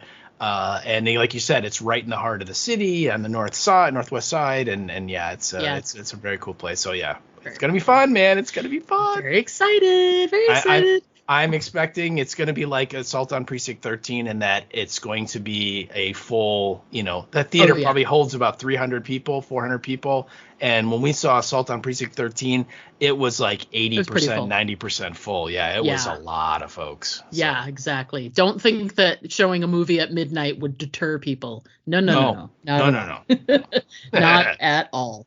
But anyway, we are excited, like we said, to cover Last of Us for you guys. We're really excited to jump in. I'm excited to get back in and podcasting. It's kind of like riding a bike, man. Just have to jump back on. There you go. Keep pedaling. Yeah, exactly. So thanks everybody for listening. Thanks so much for waiting for us to come back. We're so excited. All of your feedback, all of you folks that missed us and you're excited for us to be back, we're excited too.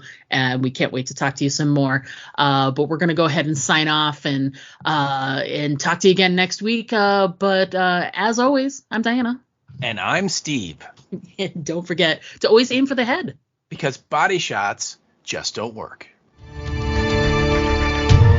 To send us an email, write us at aimfortheheadpodcast@gmail.com. And our Twitter handle is @AFTH Podcast. Pictures and video are always welcome at our Instagram account, Aim for the Head Podcast, all one word. But the best way to keep in touch with us is to just like our Facebook page to get all of our updates in your feed.